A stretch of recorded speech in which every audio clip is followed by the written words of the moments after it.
monitor and bring those up as well, in case Josh does go down one of his fun rabbit holes that he loves to do with the crew. So, without further ado, I'll go ahead and pass it over to Josh. Perfect. Thank you. Um, you hear me all right? All right, cool. Perfect. Let me share my screen. Hey everybody. Uh, I think too, just I'm gonna show you some stuff from a GCA perspective, like what I've been working on. Some of you may have seen this, some of you may have not. Um, Show you a couple of things with the Quickbase intelligence that have came out recently. Some of you, I'm sure, are subscribed to those features that are available. I think we're doing beta until April, if I'm not mistaken. Um, and then kind of show you sort of some hybridized methodologies that I've been embracing. I'm really interested too from a group perspective. Like I want to keep this conversational. I'm really interested in seeing what you all are doing with large language models in general, which ones you're using, right? If you're using it at all to kind of uplift or make QuickBase experience a little bit better for end users. So I'm going to show some vibe coding examples that I've done from a code page perspective. Um, yeah, and like I said, hopefully we have some healthy conversation around this and I'm interested to see if you guys are doing any of this in your space. All right, so first we'll go into the GCA. So for those that don't know, Governance Core Apps is what GCA stands for. We just got two new tables, groups and group access to the admin console sync up. I wonder if I should kind of ground you all on what that is for the folks that have never heard of the Governance Core Apps. Give me 1 second here. I'll pull up that slide deck. So I'm gonna Maybe a share. brief recap. Yeah. So here was the agenda. Yay. Are you? Um, oh, you don't see my screen. Sorry. Yeah, don't There we see it. go. Good now. I'm gonna take myself off video because I keep getting distracted by me staring up at another screen. Do you see that? Do you see the screen? Yes. All right, perfect. All right, so let me just open up one of the templates that I typically will share with customers. Give me 1 sec. So the governance core apps, honestly, it's just Quickbase managing Quickbase. There are different versions that have been shared over the years. Some of the early pioneers probably got punished at the expense of me having new and improved, governance core apps. But what I'm going to show you today is the current version of the governance core app. So just to get us grounded real quick. So Admin Console Sync Hub, this is sort of the engine of the governance core apps. And there's plenty of applications that have been built over the years utilizing APIs, Ryan Flutter's app libraries out there. It'll allow you to get schema, get fields, get tables. But I try to put this sort of in a just a consumable fashion that people could easily digest. And honestly, my primary goal is just to get us grounded in some sort of methodology and foundation that, from a community perspective, we all could scale and grow. Because there's really some cool stuff that people have done around the fringes of this application, this suite of applications, once it's installed. So, Admin Console Sync Hub, what that is this Admin Console Sync Hub. There are Admin Console connected tables with specific attributes. Applications, for instance, has a bunch of attributes like application name, open to the internet, so on and so forth. In the past, some people, what they've done is actually went out to, out to their admin console, exported this information, and then they synthesize it in a pivot table in Excel. So the other part here is realm insights. It's sort of where all the magic happens. That's what you see here. Um, and I'll go through that here momentarily. And then realm logger, it's just a souped up audit log. So this is an audit log that allows you to track, deletions, changes of specific fields, so on and so forth. So just to get you grounded in what the GCA is, three applications. This is the engine. Now we're going to showcase Realm Insights and what I've been working on over the past year, actually. So when we look at the Realm Insights here, most folks are probably acclimated to connected tables up. So I've got trustees here now, which are users associated with the service account. I have audit logs and then pipelines. As far as pipelines go, the channels, the tags, the apps they have access to, the tables and the fields that they have access to. And this actions table, it's a little unique, but it's the 89 actions that are captured in the audit log table.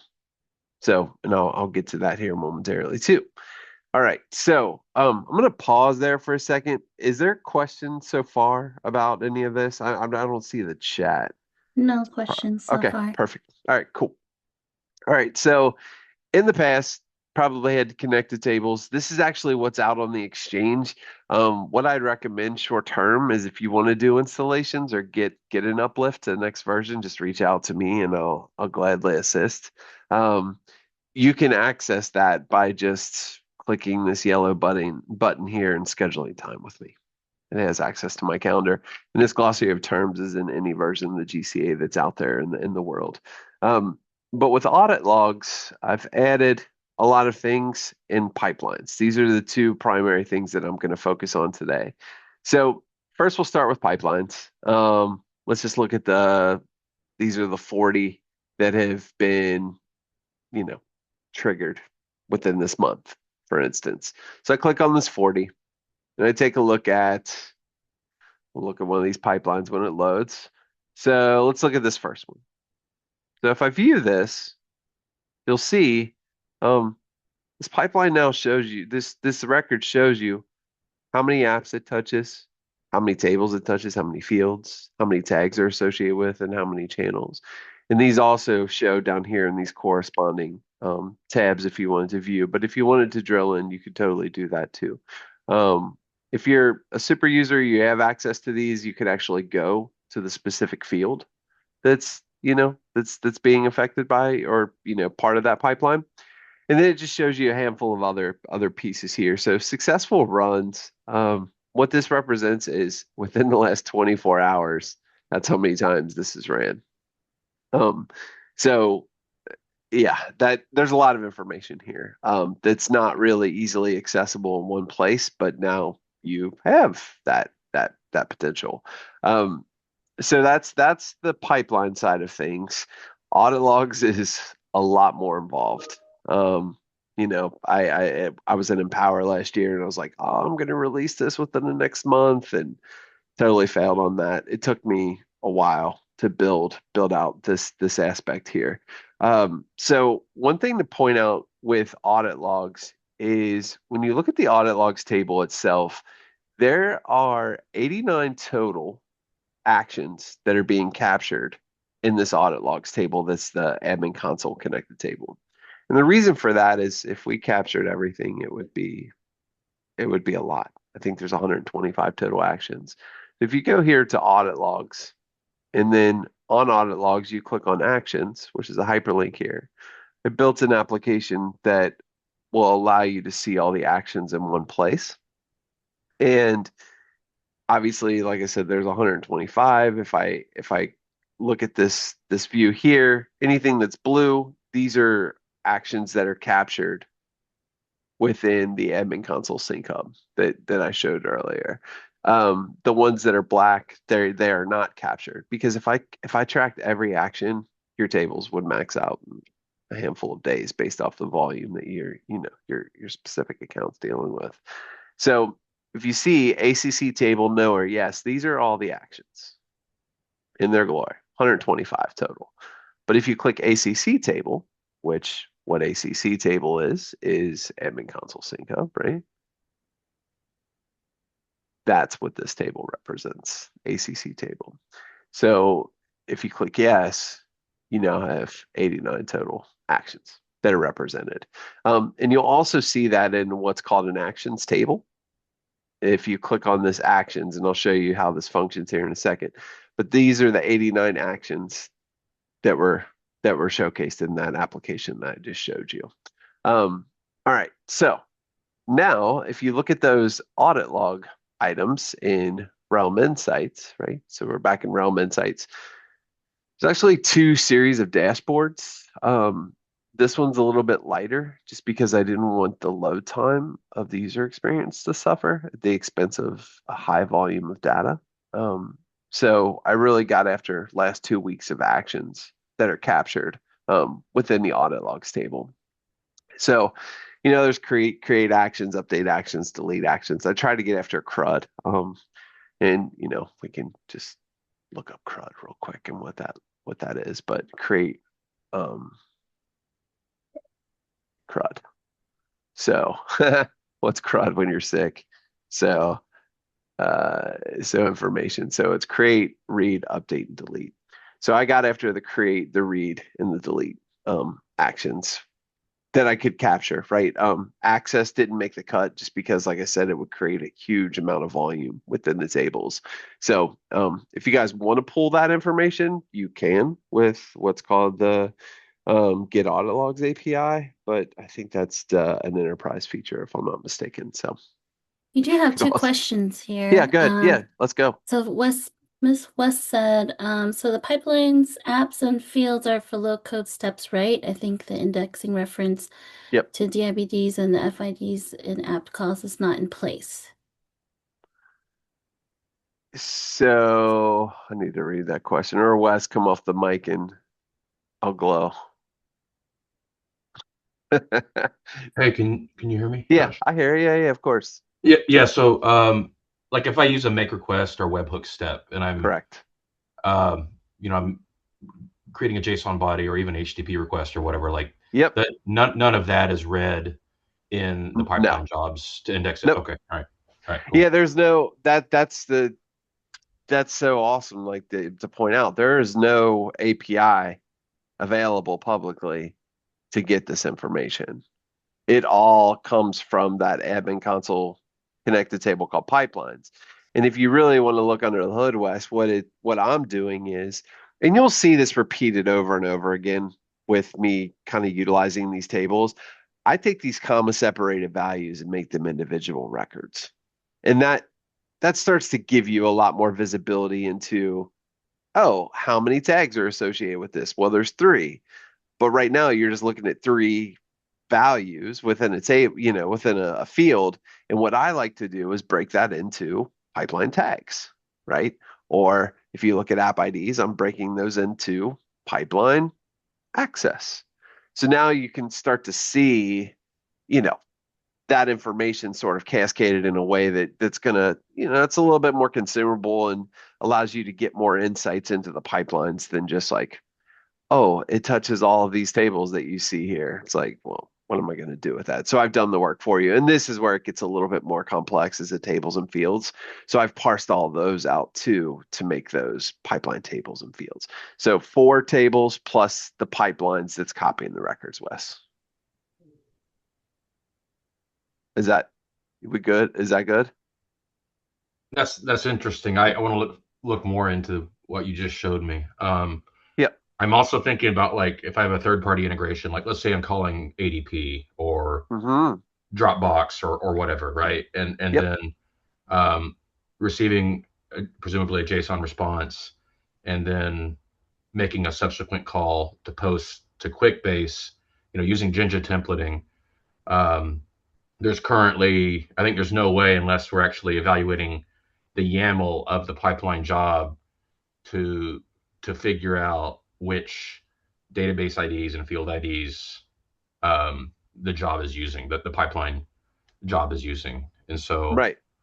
yeah, I'm trying to figure out ways um, to increase visibility or Yep. Yep. transparency, Yep. in a tool like what you're showing us Yep. to pipelines that are not using, the GUI or the, Yeah. drag and drop low code, Yeah. data pills. So Yeah, and ironically, I mean, this is really fresh and new, but I would strongly recommend like I've done this already and I was going to showcase it to you all, but I I've taken the I'm using Quickbase Actions to try to parse through YAML and tell me a story. So you can do that with large language model too, obviously, if you're going to hit your token limit. based off a large language, like, if you're going to hit your token limit with it, Quickbase Actions. But I'll show you guys that in here in a little bit, like how you can use Quickbase Actions to get a JSON response back and then utilize a vibe coded code page to synthesize that information and put it into individual records. So That's I cool. know that that might be a little bit higher level than you guys want to go, but hey, we're all friends here. What's the other question? There's Heather, Yeah, is the code to the custom filter field available in the app as well? code to the elaborate on that. Code to the custom. Custom filter. Yeah, it Is was on the actions table home report. Yeah, here. Yep. Yeah. Oh yeah. And It's yeah, all that's a yours. It's all cool yours. filter. Is that Oh, available in the Heather. exchange? Yeah, I so love it. no, I'll set it up, but I'll show you how this works because it's very so let's just pull on that thread real quick, Heather. I obviously, it was mentioned earlier, I'm all about shiny objects. This is one that I'm pretty proud of. Um, so this actually runs your audit log experience for, I know I'll just pull this up because this is another example of utilizing vibe coding to make killer rich text formula fields. But I've also been testing that logic with our Quickbase Intelligence, and it does a pretty good job of creating those same kind of cool formula, fields. Um, so if I go into this, let's just say I go into this pipeline access table. So in Realm Insights, if ever you see a white button, that white button just takes you somewhere else within this app, right? So in this situation, I'm in this application called Solution Central Roadmap. So if you look at audit log actions, these are all the actions that could potentially exist from that audit logs table against this application. Like, I would never in a million years have known how to build this. No, no lie.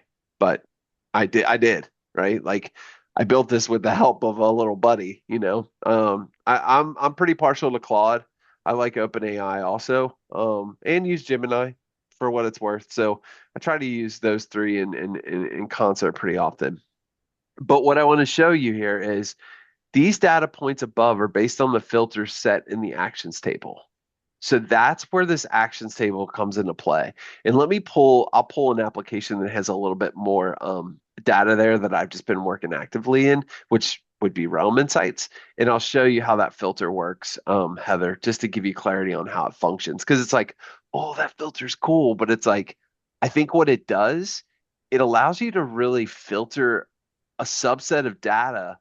Like, I don't think everybody and their brother wants to see every action associated with an application, but they may want to see the last month, for auditing purposes or whatever. So that's what that actions table affords you to do. Like that's what it gives you the capability to do. So if you look at this application, Realm Insights, and I'm on the audit logs tab here. So if I click on audit log actions, you see that I have field updates is one. So what drives that on the actions table is if I look at field updates as an action, I have one right here, right? So field update, it only is going to show me the last month of data. So let's say I click 1 year. I want to see the last year of field updates associated with that. So obviously that updates, right? And then now if I hit refresh on the screen, that field updates went from a 1 to hopefully more than that. Yeah, 1039. But what happened? Does that make sense, Heather? This Oh action's actually yeah. It's it, driving what you're seeing on this report, on the app schema report. Gotcha. exactly. And I do Nice. that, yeah, and all it is under the hood, I mean, getting a little bit more technical, but once again, if you have these applications in your realm, steal from them willingly. You know what I mean? Like steal the methodology that's utilized to make your own cool stuff. Um, if you look here, there's an applications is associated with audit logs, right? So inside of audit logs, there is it actually is the relationship between audit logs and actions. That was my bad. It's the between audit logs and actions that drives that checkbox.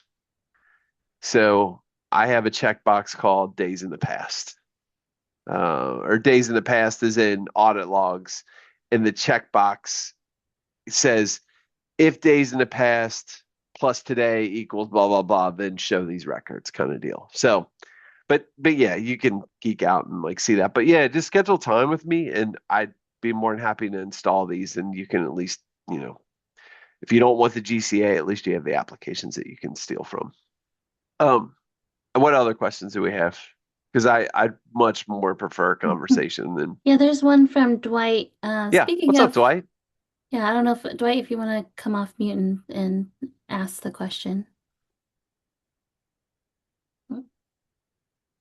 Hey, can you hear me? Hey, yeah, of course. Long All time no right. hear. How are you? I'm doing pretty all right. Good. So you mentioned the Quickbase Intelligence. Yes. So for versioning of this solution, as we've talked about versioning for this before, Yes. um, how possible do you think it would be to have like an update script that you feed into the Quickbase Intelligence to make the updates? Yes. So love to see you empower and make that happen. So my challenge is exactly what you said. We don't really embrace schema injection for, and just to let the folks on the call know what the challenge is here, we really struggle with version control, right? So it's like, you know, the Jims of the world or, Dwight or, Wes, you all been on these calls and you're like, oh my gosh, I've seen this before. What is this? Like, what version do I have? Whatever, if you have a version. And I want to be able to just click a button and deploy. And what Dwight's alluding to is maybe there's a way, you know, maybe we can take the solution and do a diff, compare the two, the solution API, like the YAML, compare your current YAML to the YAML that I have, that's associated with this governance core apps, and then inject the difference into his application to lift it up to the current version. Is that about right, Dwight? Or no? My way off. Yeah, that's exactly what I'm thinking is something similar to that where like I lost the solutions API because I'm on business, but something to where you could have that QBL from both apps, and even if you've made updates to your own, you could have the AI parse out, okay, what are the differences? Like what's new over here Yep. Yep. that's not in my app, and then Yep. be able to Yep. add that. Yeah. Is it possible? I'm sure with smart people like you and Wes and Jim, I have not been able to crack that code quite yet. And I know it's going to become the bane of my existence because it's like, I got the newest version and, so and so's got the old version and they want to get lifted up. And it's like, yeah, just reach out to me and I'll help you manually do it. So yeah, Dwight, I hear you. And I'd be more than happy to work with you to try to figure it out because what I've also done is I'll go into Claude or I'll go into OpenAI and say, oh, it's blocked on this. That's fine. It's blocked on the hosting that or the web that I'm on. So I'll take YAML, for instance, and put it inside of here and tell it to tell me a story. Like what do you see in this application? So that YAML is starting to be fed into these large language models and they are having a better understanding of how QuickBase is constructed, right? So I don't think it's too far off base. And I have a diff tool that I'll show you, Dwight. I can get you the diff. I just don't know how to inject it in your current app and retain your data. That makes sense. That's the challenge that I'm facing. But the beauty of the GCA is most of this is data that can just be renewed with the next refresh. You know what I mean? Like the GCA is a little unique. It's not like a typical application, but um, you know, I want to use YAML to be compared to see if there's security issues, right? Like There's so much you guys are going to be able to do with YAML that I haven't even considered. But, tell me about like every app should really go through a YAML comparison tool or YAML security tool, and it just outputs to you with Quickbase Intelligence an action. It could load into each application because you have the list of uh, applications, and it could say, here's the security risk that I see in this app based on the YAML.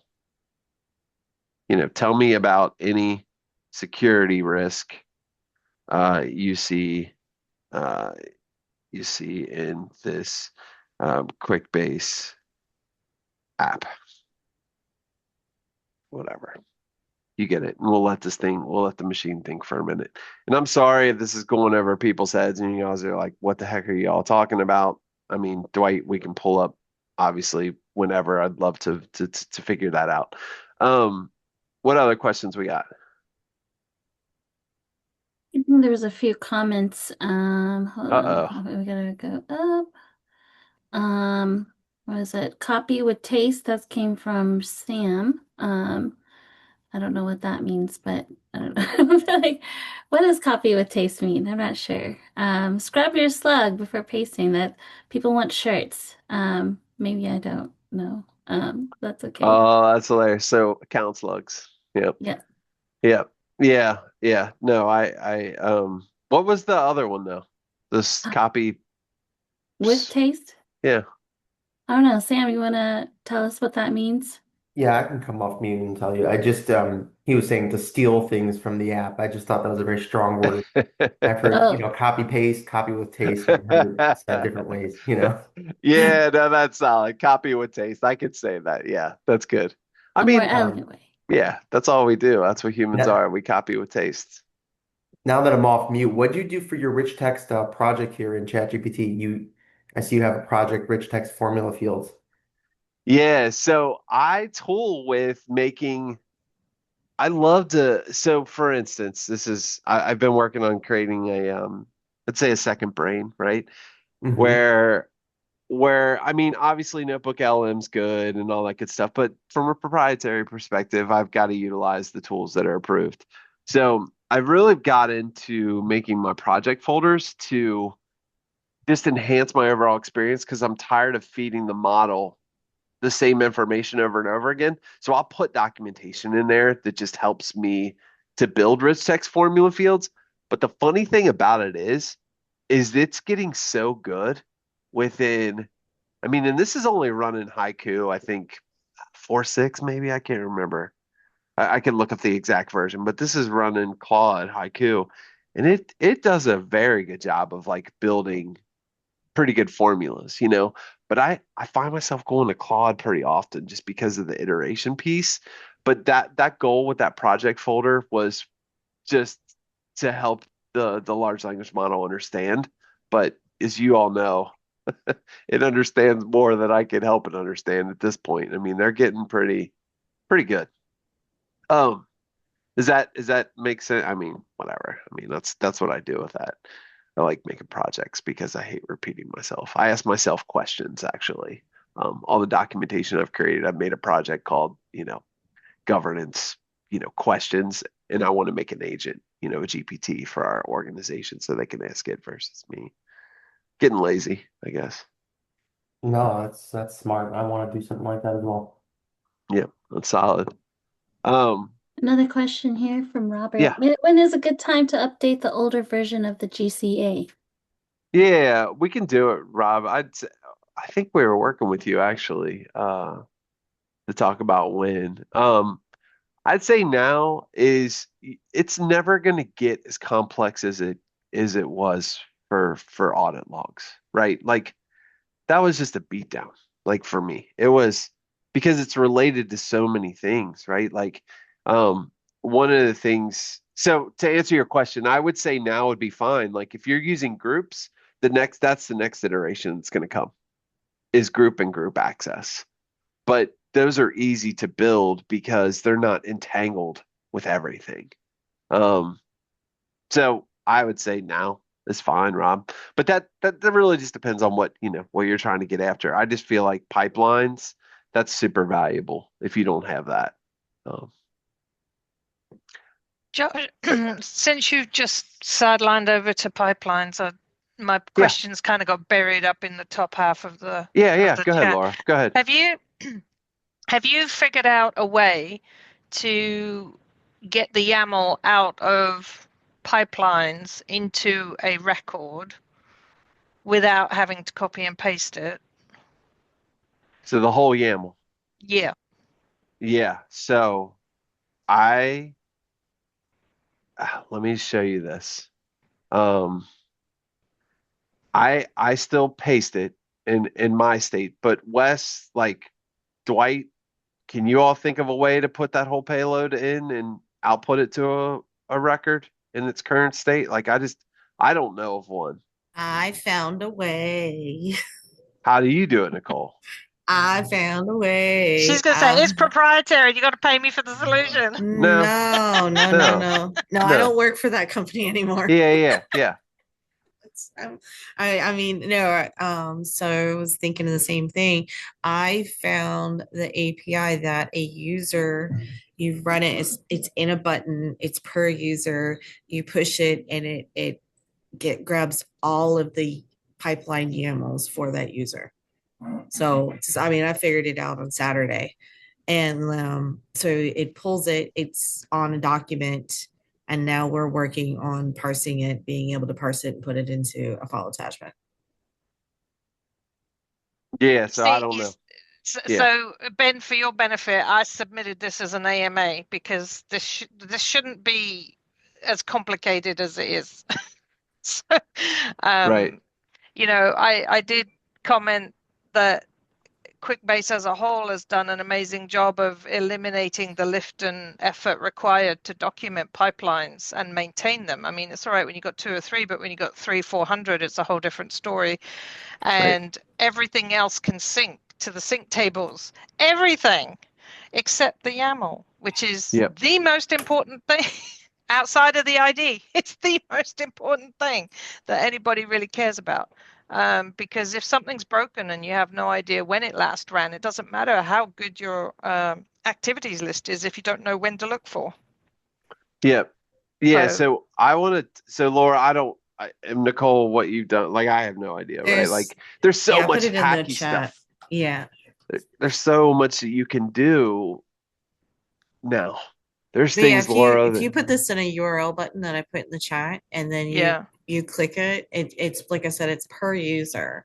So, but then it does the whole access thing about it. So, that's crazy. So it's great. I love it. And that's kind of like, so what we're trying to do is we've got the new service accounts.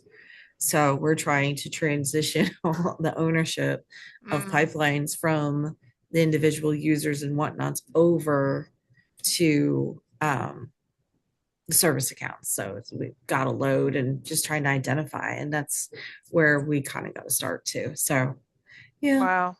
Yeah. Amen. Well, I think though that you guys are on something, right? So this is something I want to touch on just because this is this is using our AI actions, right? So I just pretty much wrote this request of like, hey, I want you to take all the YAML, and when you take said YAML, I want you to give me all the variables that I need to be replaced, right? So I know there is a pipeline YAML tool out there, but I'm trying to create. So what it's doing right now is it's calling to this pipeline call, and the output is JSON and update record, which is here. And then I put that inside of an application, which is where this is hosted, this code page. And then it returns to me and says, oh, here's all the variables that need to be replaced. Just fill them out, and then here's your updated, generate your final YAML. This is a perfect example. And I just want to be clear, like I made this with a large language model. I told it what I wanted to build, right? And it's using this, and it's also using our actions, Quickbase actions to do this. So I can't wait to see what people create. Like This took me, and I know there's still bugginess and you still need to work on it. That's with anything. But man, the beauty of this and bringing this stuff to life and from a UI perspective is just, it's next level. For me, I feel like a kid in a candy shop, truly. So, let me get back real quick to this. It really takes a quite a talent for me to get out of the rabbit holes that I dig. But here's the audit logs table itself, right? What I want to show you, and Wes, this one's for you. Additional audit log details. If you click this, this actually takes you to a whole new dashboard specific for audit logs, just because I didn't want the load times to make the homepage suffer. So here you'll see just some basic information, right? You can set your filter to say, I need to see the last month. But what I want to show you is this realm piece here. I made a couple of reports on the right-hand side of realm, and I've extracted the payload from here to be able to show you if any of these attributes are being changed and when and who by. So like this, I changed the settings for this user. Guest changed to false. Can't create apps changed to false. And I'm just extracting it from here, but kind of putting it in, something that's a little bit more consumable. So Wes, I know that I thought you were looking at something like that, so I wanted to at least show you that. The other piece here too is if people are changing roles within an application, it shows you who changed the role for like group access or user access. So this person changed the role of this user from none to administrator.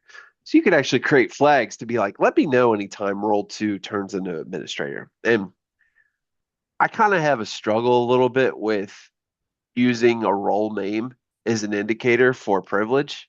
And what I mean by that is when you look at user access, there's a table called, or a field called, I'll just do a list all so I can show you.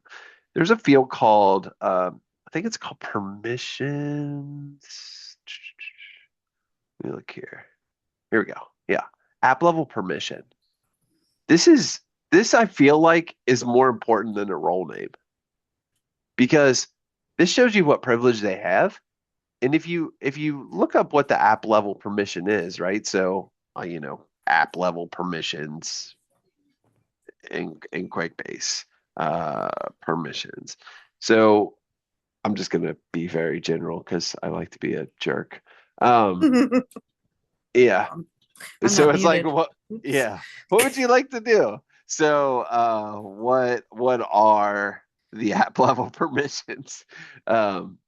It's really, I have so much fun like building apps now with this. Like I build tables, I build fields, I put dummy data in. I just do it all through here. And I think the benefit of this versus a large language model is it has access to your infrastructure and your apps and based off of your role. So I think there's a huge play with a kind of a hybridized approach. So it's still permission control, blah blah blah. There is actually there's a definition of what these mean, and I don't see it there. Permissions, Quickbase. What did it say? Permission level? Let me see. App level permission. So app level permission. There's a chart that shows you this, and the reason I'm pointing this out is because I don't think that you want to just depend on the name of a role to determine what privilege somebody has in an application. So if you see these properties here, basic sharing, admin sharing, this is super powerful to be able to know what kind of role a person has without knowing the role ID. Now you can get roles with an API, but I think we should lean a little bit heavier on these permission roles than we do. Because I could call an administrator permission level. I could call an administrator, but what if I only give them like basic rights? So I think there's a mixture there. If that makes sense. Um, Questions? Anything? Come on. I'm better at doing those. Well, I guess, I mean, we'll be talking about it at Empower, but one of the Hmm. things that we're doing here is actually utilizing the Insights app to also document our ecosystem. So from Power BI, what Power BI dashboards are connected to apps, um, and then all the way up to our ODS. What tables and fields are being pushed into ODS and tracking that, and we're utilizing that actual app for a whole entire usage of that. So it's like the foundation of it. And also, there's a lot that you can do with these. So you talk about notifications. I actually put notifications on the logger. That's so if something gets deleted, I get an email. It's just like this app was deleted or this user was deleted, and be able to kind of go down and track that app as well. No, that's awesome. Yeah, and that was my whole goal, is to try to Mhm. socialize. Like, man, this could be so much stronger if we have the community around it, right? But the first thing is just getting aligned with like terminology. Mhm. Like, like because everybody, like, governance means so many different things to different people. Um, this is kind of for you, Heather, like earlier, like to set this application up, the GCA, it's a lot easier now for me to do with the introduction of code pages. Like, as you saw, I just copied, you know, I copied 3 applications, and then I would transfer them into your realm. And then all you do is fill out this form, and it builds all the pipelines for you. And then we just import them in. So I've got the build time down to 56 minutes at this point. If we had an API for pipelines, it would be a different story, but we don't as of. That's public, I should say. So, but yeah, anybody that wants to get this set up, I can totally help you do that pretty quickly, um, for whatever it's worth. But what I wanted to show you is this is all you would need is your IDs. We have to build an account slug and the user token. You paste that all in. And once again, this is a code page that I built through large language models. I mean, I think you're going to see this theme over and over again, if I'm not mistaken. I mean, maybe I'm wrong. But I think the beauty of Quickbase is that we already have this. Like, we have the database, we have the notification process, we've got reporting. Like, you don't have to go, if you go out to Cursor or like any of those, like Lovable, you still have to have a backend for these solutions. So I feel like it's like you're giving 10 quarters to your kid to go like play some pinball game, and the final level is like level 20. If you get to level 20, you win.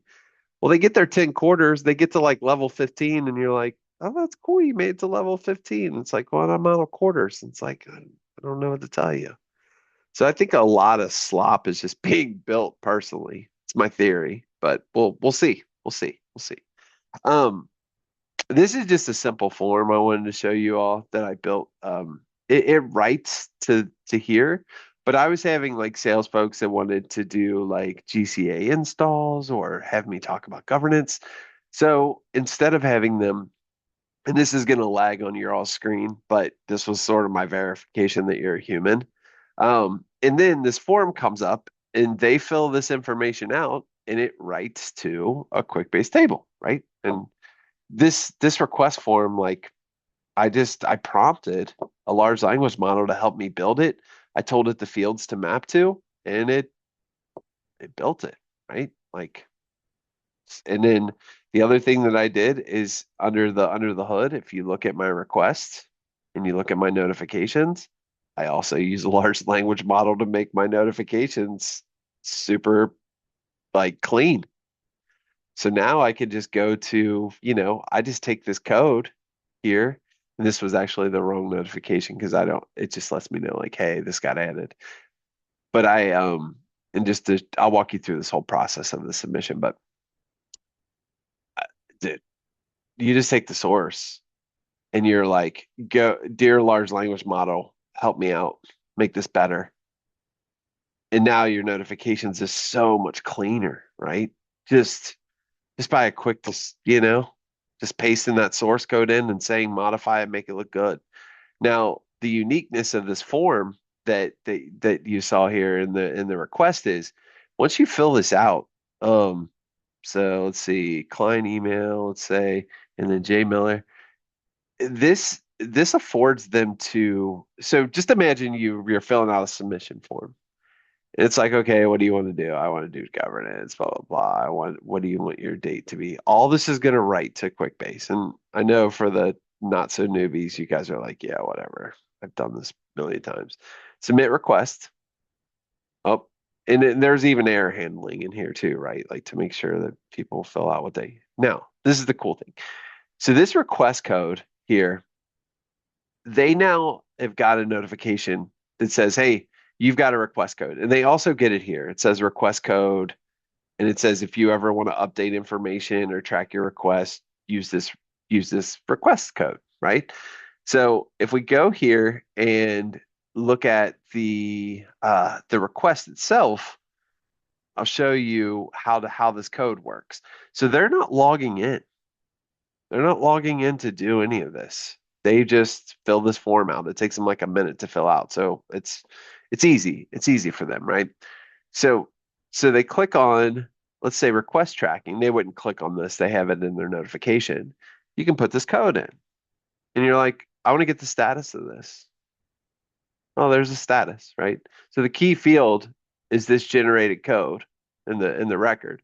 But then if you click update information with that code, you can actually edit the record, right? And edit that information and it updates that request table. So once again, vibe coded, if you will, with a large language model utilizing our code pages, but just that user experience is just so much slicker. So questions about that? None? That'd be crazy. Anything? That does secure links code. How do I get that? I really like I need that. And what you just all those notifications and the codes and giving step. Oh my goodness. Right. I need So that. Yep. it wasn't a secure link.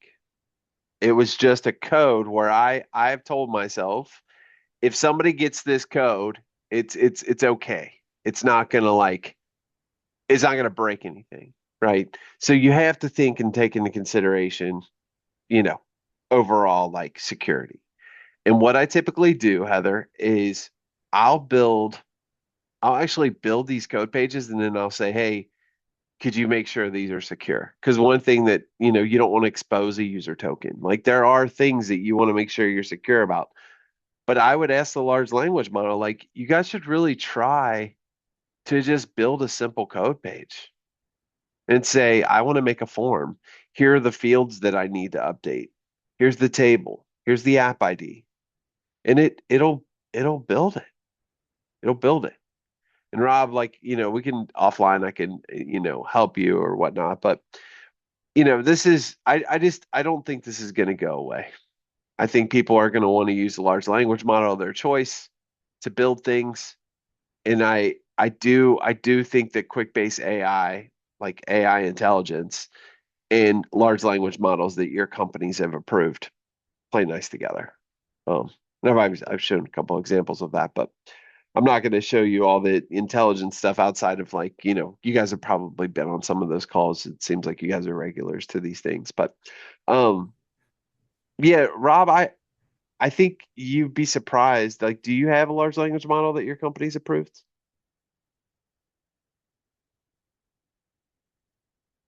No, maybe so. Main Copilot. Okay, so Copilot. Oh yeah, I have a Yeah. Copilot license. Yeah, so that's what most companies do, right? Like Copilot sometimes, and that's OpenAI backbone, more or less. I don't know if you're on 5.2 or 5.3 at this point, but you could totally go into, a page that you would want to make a form, like a subscription or something like that. And in the past, I had really socialized, with the release notes application that we had, for instance, we kind of went back and forth on maybe vibe coding that, right? And these release records, if you look at this information, as long as the large language model, Copilot can be, it's fine, will know what your field IDs are and what your table IDs, it'll help you to build. So let's just say these are release records, right? So if I'm in my app home and I go to, I'm just going to show you a code page that takes those release records and displays them in a format for an end user on their mobile device or whatnot.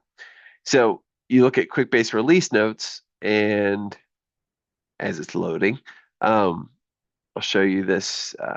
So this is like a poor man's GitHub repository for all of you that, these are my branches.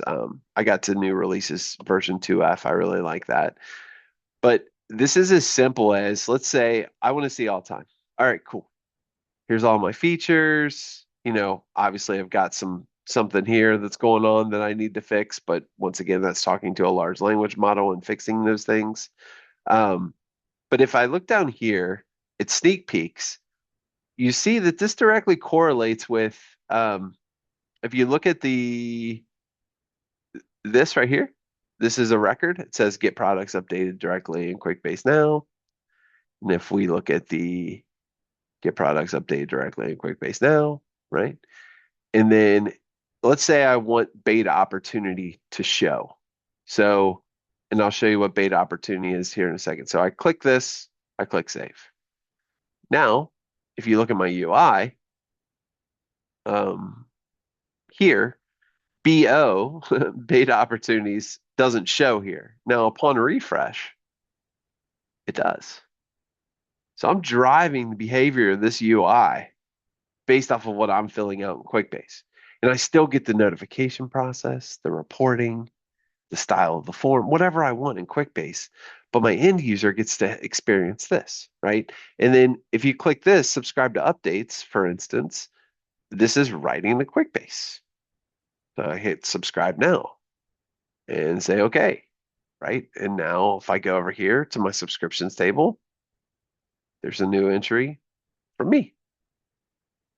I think that's the one I put in. But yeah, there's a new subscription for me in there. So Rob, all this is, just to demystify this for everybody, is code page 15, right? So let's say, for instance, I wanted to make this, so I take this code page in the Quickbase release notes, 15, right here, 2F. So I take this code page, and as you can see, insecure code. So these are the kind of things that it sees Quickbase user tokens in here. You should not expose your user tokens within these code pages. And I would recommend talking to a large language model and asking how to be secure. They're more of an expert on this process than I am at this point.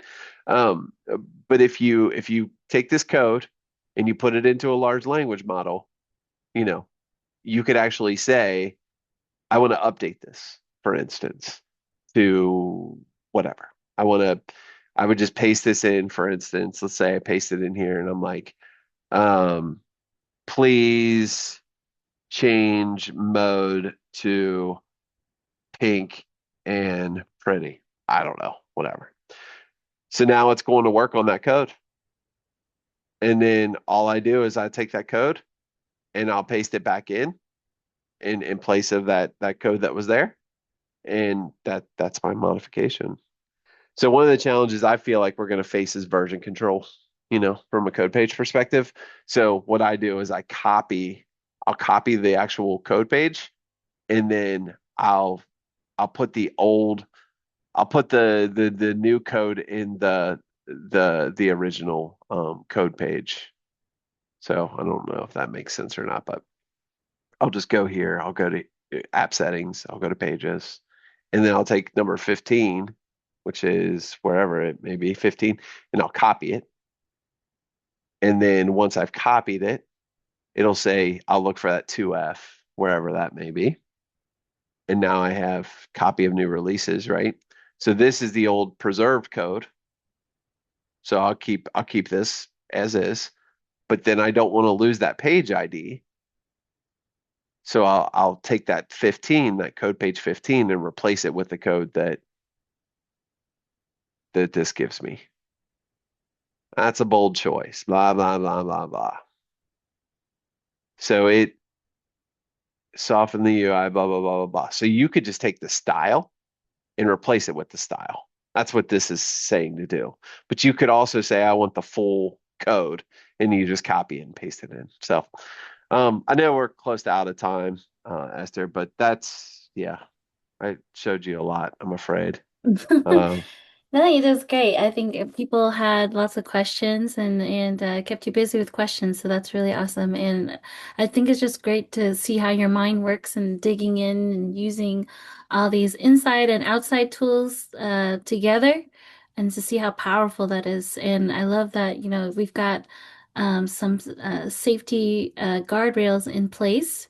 And also you giving us tips on how to do it safely is important. So yeah, very mind-blowing stuff. I agree, Laura. So this is really great. I will have this. It is recorded. So if you want to get the recap tomorrow with all the stuff that Josh has, you can always go back and take a look, watch the video, and always, if you do want to connect with Josh and spend time, make sure to connect with your account team so they can schedule time with Josh. So that's the best way to take that next step if you want to no, take your conversation to the next level. Um, yeah. Anything So else? yeah, not liking that, right? So you do have to iterate, but it's nice, right? You have a conversation with a large language model and see what you can create, you know? It's a new world a little bit. Yeah, we're here. Cool. All right. Well, thank you so much, Josh. Thank you for hanging out with us. I know you got to go back to your client.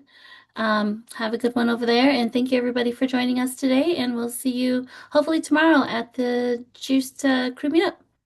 Take care. Thanks, Bye y'all. bye. Everyone, bye. See y'all. Gosh, thanks Bye. everybody. Yeah, no worries. See it.